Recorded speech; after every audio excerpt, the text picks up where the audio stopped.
Assalamualaikum warahmatullahi wabarakatuh. Perkenalkan, kami dari kelompok 9 P14. Di sini kami akan menjelaskan mengenai penelitian kami, yaitu dengan judul Pengaruh Beauty Vlogger Abel Cantika terhadap keputusan pembelian produk make up. Nah, studi kasusnya itu mahasiswi Universitas Negeri Jakarta, khususnya program studi Ilmu Komunikasi angkatan 2019. Nah, penelitian ini dilatar belakangi dengan banyaknya kemunculan beauty vlogger pada platform YouTube yang turut mempengaruhi perkembangan dunia kecantikan yang terus bergerak secara dinamis. Nah, kemampuan beauty vlogger ini, jadi beauty vlogger itu termasuk dari endorser brand kecantikan pada video ini. Nah, dengan adanya video ini meningkatkan keyakinan konsumen terhadap produk-produk tersebut. Pada umumnya, konsumen yang ingin memilih produk makeup akan mempertimbangkan informasi yang mereka dapatkan. Akan tetapi rendahnya informasi yang diberitahu atau dikenalkan di televisi itu sangat kurang sehingga konsumen mencari informasi lain di YouTube, khususnya YouTube Abel Cantika mengenai produk makeup. Nah, dari penjelasan latar belakang tersebut muncullah rumusan masalah. Yang pertama adalah bagaimana keputusan pembelian produk makeup pada mahasiswi program studi Ilmu Komunikasi Universitas Negeri Jakarta angkatan 2019, dan yang kedua adalah apakah terdapat pengaruh YouTube beauty vlogger Abel Cantika terhadap keputusan pembelian produk makeup pada mahasiswi program studi Ilmu Komunikasi Universitas Negeri Jakarta angkatan 2019. Dari rumusan masalah tersebut, pastinya akan muncul tujuan penelitian nih. Tujuan penelitiannya juga terdapat dua karena dari rumusan masalahnya ada dua. Yaitu tujuannya adalah untuk mengetahui keputusan pembelian produk makeup pada mahasiswi program studi Ilmu Komunikasi Universitas Negeri Jakarta angkatan 2019, dan juga untuk mengetahui pengaruh YouTube beauty vlogger Abel Cantika terhadap keputusan pembelian produk makeup pada mahasiswi program studi Ilmu Komunikasi Universitas Negeri Jakarta angkatan 2019. Dan dari itu maka terbentuklah manfaat-manfaat penelitian ini. Nah, manfaat penelitian juga dibagi menjadi dua, yaitu akademis dan juga praktis. Secara akademis, manfaatnya adalah diharapkan hasil penelitian ini dapat menjadi bahan acuan dalam mengembangkan penelitian di bidang ilmu komunikasi, serta diharapkan mampu memahami tentang pengaruh beauty vlogger terhadap keputusan pembelian produk. Nah, dan yang kedua yaitu manfaat penelitian praktis.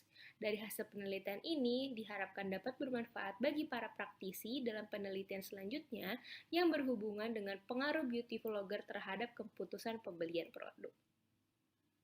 Adapun konsep dari penelitian ini diantaranya yaitu yang pertama komunikasi pemasaran, di mana perusahaan berusaha menginformasikan, membujuk, dan mengingatkan konsumen baik secara langsung maupun tidak langsung mengenai produk dan merek yang dijual.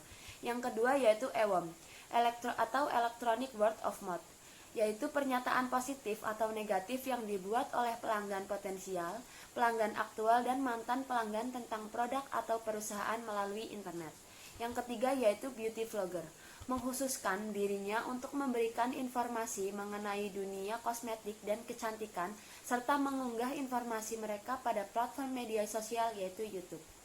Yang keempat yaitu perilaku konsumen, bagaimana individu, kelompok, dan organisasi memilih, membeli, menggunakan, dan bagaimana barang, jasa, ide, atau pengalaman untuk memuaskan kebutuhan dan keinginan mereka.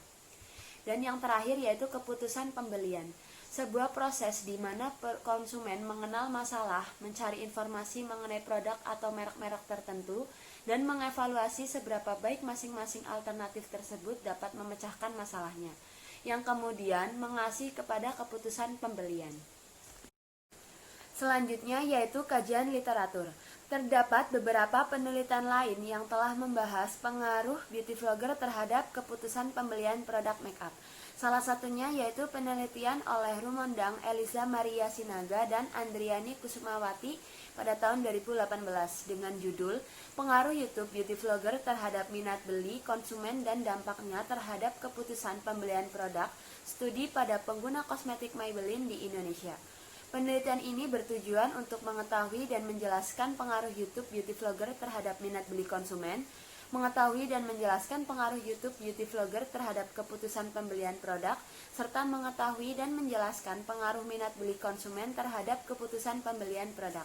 Selain itu, terdapat penelitian-penelitian lain yang serupa, seperti pengaruh beauty vlogger Tasya Farasya di YouTube terhadap keputusan pembelian kosmetik Maybelline, studi pada mahasiswa Universitas Muhammadiyah Purworejo, lalu the influence of YouTube beauty vloggers and on Indonesian consumers purchase intention of local cosmetic products, lalu pengaruh beauty vlogger review dan kualitas produk terhadap keputusan pembelian, studi pada kosmetik Maybelline di Surabaya, lalu pengaruh online consumer review oleh beauty vlogger Suhai Salim terhadap keputusan pembelian produk Freeman Feeling Beautiful Face Mask, dan penelitian-penelitian lain yang membahas hal serupa lainnya. Selanjutnya untuk variabel X, variabel ini sering disebut sebagai variabel stimulus predictor antecedent. Dalam bahasa Indonesia sering disebut variabel bebas. Pengertian variabel independen atau bebas menurut Sugiono, variabel bebas adalah merupakan variabel yang mempengaruhi atau menjadi sebab perubahannya atau timbulnya variabel dependen atau terikat. Variabel bebas dari penelitian ini adalah beauty vlogger. Selanjutnya variabel Y. Variabel ini sering disebut sebagai variabel output kriteria konsekuen. Dalam bahasa Indonesia sering disebut variabel terikat. Pengertian variabel dependen atau terikat menurut Sugiono adalah variabel yang dipengaruhi atau menjadi akibat karena adanya variabel bebas. Variabel terikat dari penelitian ini adalah keputusan pembelian. Jadi variabel X dari penelitian ini beauty vlogger dan variabel Y-nya adalah keputusan pembelian. Selanjutnya ada gambar model penelitian. Pada gambar di sini yang dimaksud di sini adalah variabel X yaitu beauty vlogger mempengaruhi variabel Y yaitu keputusan pembelian. Selanjutnya terdapat juga hipotesis. Yang pertama, terdapat hipotesis teori dari penelitian ini yaitu terdapat pengaruh beauty vlogger Abel Cantika terhadap keputusan pembelian produk makeup oleh mahasiswi program studi Ilmu Komunikasi Universitas Negeri Jakarta angkatan 2019. Selanjutnya, hipotesis riset. Sugiono menyatakan bahwa hipotesis merupakan jawaban sementara terhadap rumusan masalah penelitian, di mana rumusan masalah dinyatakan dalam bentuk kalimat pertanyaan. Hipotesis adalah tes tertentu yang dapat diuji harapan tentang realitas empiris yang mengikuti dari proposisi yang lebih umum. Penelitian dirancang untuk menguji hipotesis, dengan kata lain penelitian akan mendukung atau gagal mendukung teori secara tidak langsung. Maka dapat disimpulkan bahwa hipotesis adalah pendapat atau kesimpulan yang bersifat sederhana dalam sebuah penelitian. Pada penelitian ini, berikut adalah hipotesis riset. HO atau hipotesis nihil tidak terdapat pengaruh beauty vlogger terhadap keputusan pembelian produk makeup pada mahasiswi Ilmu Komunikasi UNJ angkatan 2019. Hipotesis alternatif, terdapat pengaruh beauty vlogger terhadap keputusan pembelian produk makeup pada mahasiswi Ilmu Komunikasi UNJ angkatan 2019. Selanjutnya, hipotesis statistik. Hipotesis statistik adalah dugaan sementara apakah sampel yang diteliti dapat mewakili keseluruhan populasi. Hipotesis yang digunakan dalam penelitian ini adalah hipotesis statistik kausal. Hipotesis kausal dapat diartikan sebagai dugaan atau jawaban sementara terhadap rumusan masalah yang mempertanyakan pengaruh faktor prediktor terhadap variabel respon. Adanya hubungan sebab dan akibat antar variabel. Dalam penelitian ini adanya pengaruh antara beauty vlogger dengan keputusan pembelian pada mahasiswi Ilmu Komunikasi UNJ angkatan 2019. Selanjutnya ada metode penelitian. Metode penelitian yang digunakan dalam penelitian ini adalah research survey. Menurut John W. Creswell dalam bukunya, research survey memberikan deskripsi kuantitatif atau numerik tentang tren, sikap, atau opini. Research survey yang digunakan dalam penelitian ini adalah penyebaran kuesioner berupa link Google Form yang difokuskan kepada mahasiswi Ilmu Komunikasi angkatan 2019. Selanjutnya ada populasi. Populasi dikenal juga sebagai keseluruhan objek atau temuan yang ingin diteliti. Yang menjadi populasi pada penelitian ini adalah mahasiswi Ilmu Komunikasi Universitas Negeri Jakarta angkatan 2019 yang berjumlah 55 orang dengan rentang usia 19 sampai 21 tahun. Selanjutnya ada sampel. Sampel penelitian juga merupakan bagian dari populasi yang mewakili karakteristik seluruh populasi. Cara mengetahui sampel pada penelitian ini itu dilakukan dengan menggunakan rumus Lovin. Dari hasil rumus tersebut dapat disimpulkan bahwa sampel untuk penelitian ini adalah 48 orang mahasiswi. Selanjutnya ada teknik penarikan sampel. Penarikan sampel pada penelitian ini menggunakan purposive random sampling. Teknik purposive sampling ini bertujuan untuk menunjukkan sikap dan opini sampel yang berguna dalam mengetahui karakteristik dan populasi secara kompleks. Selanjutnya ada ukuran sampel. Penelitian ini menggunakan rumus Lovin, dan untuk mengukur rumus Lovin tersebut digunakan skala Likert. Skala Likert digunakan untuk mengukur unsur-unsur yang terdapat pada sekelompok individu mengenai suatu fenomena sosial. Nah, kalau pada penelitian ini fenomena sosialnya itu keputusan pembelian produk kecantikan setelah melihat beauty vlogger. Masuk ke metode pengukuran data, itu yang pertama uji validitas.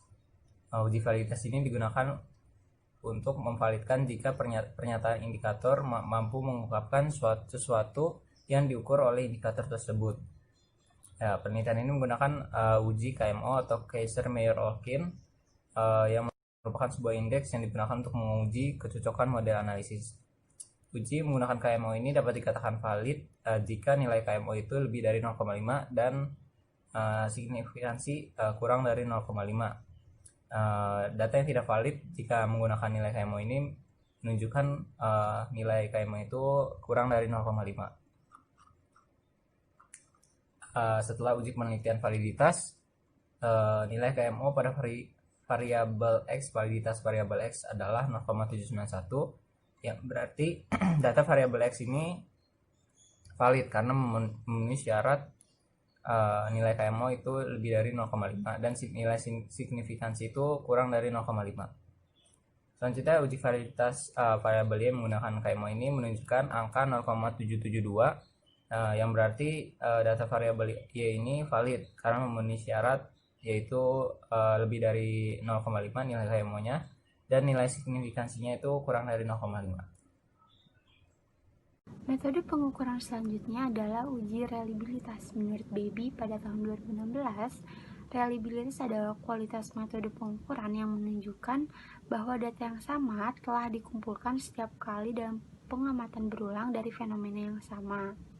Reliabilitas menunjukkan konsistensi pengukuran yang dilakukan yang meliputi stabilitas, ekuivalens, dan konsistensi internal. Uji reliabilitas variabel X pada penelitian ini menunjukkan bahwa nilai Cronbach alpha sebesar 0,954. Hal ini dikatakan reliable karena nilai Cronbach alpha lebih dari 0,6. Begitu pula pada uji reliabilitas pada variabel Y, nilai Cronbach alpha menunjukkan nilai 0,847. Hal ini menunjukkan bahwa variabel Y memiliki data yang reliable karena nilai Cronbach alpha melebihi 0,6.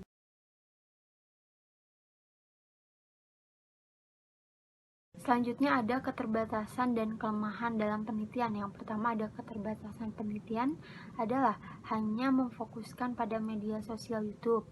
Yang kedua, jumlah responden yang terhitung sedikit.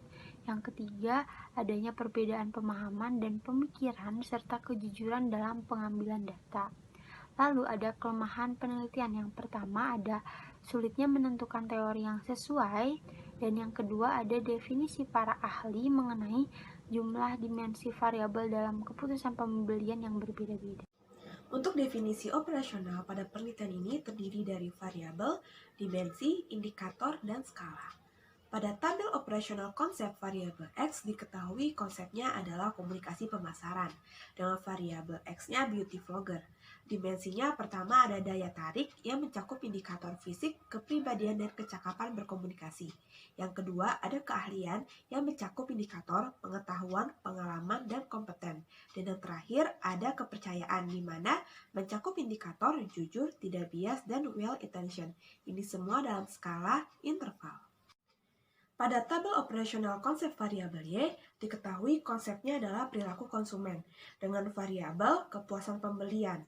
Dimensinya Yang pertama, ada pengenalan masalah dengan indikator membeli produk berdasarkan kebutuhan dan membeli produk berdasarkan mengikuti tren. Yang kedua, ada pencarian informasi, di mana mencakup indikator pertama, membeli produk atas rekomendasi dari orang lain, dan yang kedua, membeli produk dari informasi internet. Yang ketiga, perilaku pasca pembelian, di mana mencakup indikator pertama, kepuasan, dan yang kedua, merekomendasikan produk kepada orang lain. Ini semua dalam skala interval. Adapun kesimpulan pada penelitian ini adalah beauty vlogger menjadi tokoh aspirasional yang memiliki pengaruh kuat di benak konsumen. Pada umumnya, mahasiswa dalam memilih suatu produk akan mempertimbangkan informasi yang mereka dapatkan seperti pada channel YouTube Abel Cantika. Adapun saran pada penelitian ini adalah diharapkan penelitian ini dapat menjadi acuan untuk penelitian selanjutnya dan diharapkan untuk mengembangkan penelitian dengan mempertimbangkan variabel-variabel lain di luar penelitian ini agar mendapatkan hasil yang lebih variatif dan menggunakan objek-objek penelitian yang berbeda dengan menggunakan influencer yang berbeda.